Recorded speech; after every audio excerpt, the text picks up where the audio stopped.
tiktropa, ipupush mo pa rin ba ang pangarap ng anak mong maging singer kahit sintonado siya? Eto ang mga comment ng ating mga tiktropa. Sabi ni Ped Esperida, Mommy, mali ka. Support lang dapat sa gusto ng anak mo para hindi siya ma-discourage. Ang sabi naman ni Miss Janice, Piala, tama lang na wag mo siyang payagan dahil baka mamaya ay mapahiya lang siya. Kahit sinong inaayaw mapahiya ang anak. O kaya yung nanay ko, hindi ako sinali sa mga spelling bee. Ay! Surprise! Alam na!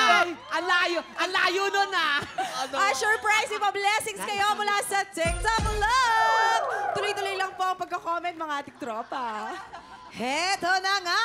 Oras na para sa balitaan na may masayang hulaan. Narito na ang Ulo ng mga balita! Ay, naku po! Matindi tong celebrity player natin ngayon. Yes. Royalty! Ang bagong tagapangalaga ng brilyante ng lupa. Kapuso leading lady, napakaganda. Eto na siya, Bianca Umali! Iba talaga si Bianca. Bakit pag si Bianca yung gumagawa ng step, parang ang ganda tingnan? Para ikaw lang din. Ay, wag kang ganyan. Ako hindi kaya. Oo, hindi talaga. Hindi talaga Layo. iba. Wait lang. Ito na, simulan na natin ang pag-games kaysa kung ano pang sabihin ninyo dyan. Bianca, meron tayong 3 tiktropa na may kanya-kanyang mga kwentong itinatago. Ngayon, ang kailangan mo lang talagang gawin ay piliin sa kanila kung sino yung swak sa headline na mga ibibigay namin sa'yo. Last week, ay, si Ruru na perfect niya to. Ganun ba? So, kailangan ma-perfect ko Hindi rin. ka namin pinipressure, pero na-perfect niya. Okay. Okay, sige. Muntik na nga kami mag-under time. Sobrang bilis niya, nahulaan niya agad. Pero, eto na, silipin natin ang mga headline. Narito na ang Ulo ng mga balita.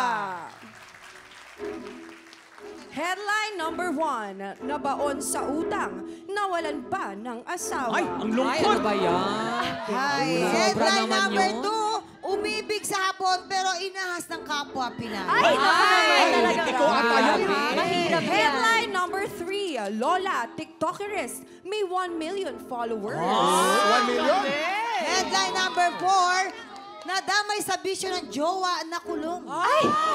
Grabe. Ayan, Bianca, narinig mo ang mga intense talaga natin ng mga headlines. Ano naman ang reaction mo? Kinakabahan ako. Parang kailangan kong gamitin ang brilyante ko para maging tama yung mga sagot ko. Oh, yes. Totoo yan. Paalala ko lang sa'yo, sabihan mo yung brilyante na 3 dyan ang totoong kwento, no? Pero yung isa dyan, panggulo lang.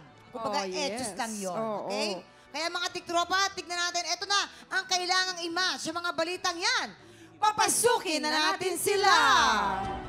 Aida Pantalunan from Nueva Ecija. Jocelyn Ganancial from Marikina City. Evangeline Paragas from Cubao, Quezon City. Alright, eto na, Bianca, anytime na mahirapan ka, handang tumulong to the rescue, siyempre, ang ating mga memamayan. Kaming bahala sa'yo, Bianca. Pag may tanong ka lang, nandito kami. Para sa'yo. Mapagkakatiwalaan ko ba kayo, kuya? Oo naman, siyempre. Yes, Biang. Mahal ka Itong namin. segment na to, hindi pasabog to. Kung ano sasabihin namin, may Maniniwala. saysay. Hindi ka namin bubulayin. Bianca, Black Rider kami. Oh, hindi kami Black nagsisinungaling. Lalo na ikaw, nakakasama mo si Ruru, mapagkakatiwalaan ba kayo? Oo naman! Black Rider too.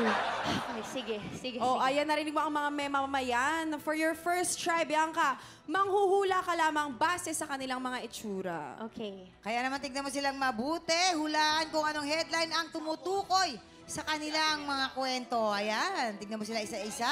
At kung ready ka na, ipwesto mo na sila na. Yes. Oo. Palagay ko po, unahin ko muna to si Ate Evangeline. Evangeline. Ate Evangeline, Saan siya na sa tingin mo? palagay ko. TikTokerist. Dito ka. Tingin ko, TikTokerist. Yeah, tama ka, Palagay Biang. ko. Tama, nadamay sa bisyo. Tama. Jowa, tapos nadamay ka sa bisyo niya eh. Pero nagbagong buhay ka na, ate. Yun ang nakikita Bianca, ko sa'yo. Bianca! Bakit mukha bang nagbibisyo si Lola? Kaya mo siya nilagay Hindi. dyan?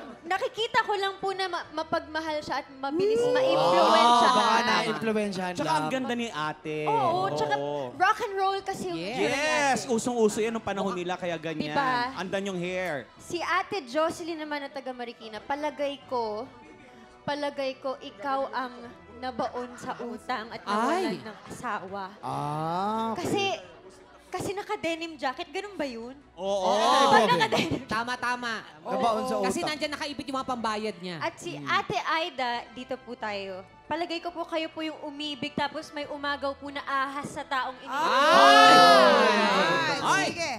Okay, sure ka na ba dyan? Bianca, Oo, tandaan mo. pwede ka bang magpalit, ha? May isa dyan na hindi tunay na kwento. Yes. Paalala, siguro ka naman, pwede ka pa magpalit kung gusto mo. Parang okay na ako, mamang. Sure na sure. Sure na ako. Manure na, okay. Eh, mukhang sure na talaga siya. Okay. Tiktropa, pinanood mo hanggang sa dulo itong video na ito?